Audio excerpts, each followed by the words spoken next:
কোটা সংস্কারের দাবিতে আবু সাইদ শহীদ হয়েছে। আবু সাইদের মতো আরও অনেকেই শহীদ হয়েছে, যেটা আমরা অনেকেই জানি না। অনেক দিন যাবৎ আমাদের কাছে ইন্টারনেট ছিল না, যার কারণে আমরা কিন্তু এই খবর পাইনি। কিন্তু আমার কথা, যারা মানবতার ফেরিওয়ালা, যাদের মানবতা আছে, যারা বন্যা হলে দৌড়ায় যায়, এরকম অনেকেই আছে যারা কোনো কথা বলে নাই এই কোটা সংস্কার নিয়ে, যে কোটা সংস্কার করা দরকার।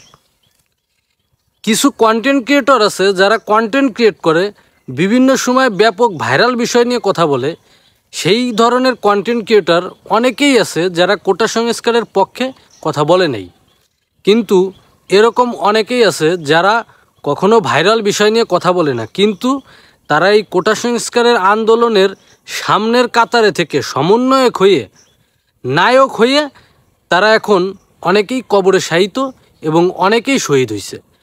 শহীদ হওয়া ভাইদেরকে আল্লাহ তাআলা বেহেশত নসিব করুক, এই দোয়া করি।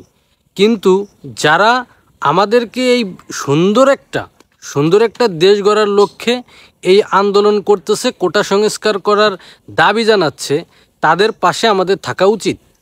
যেসব কন্টেন্ট ক্রিয়েটর, যেসব মানবতার ফেরিওয়ালা, যারা শুধুমাত্র নিজেদের সুবিধার্থে কথা বলে, যারা শুধুমাত্র নিজেদের সুবিধার্থে মানুষের পাশে গিয়ে দাঁড়ায়, তাদেরকে বলবো, আপনাদের চোখ খুলেন, আপনারা সঠিকটা দেখেন এবং অন্যায়ের বিপক্ষে দাঁড়ান, ন্যায়ের পক্ষে দাঁড়ান।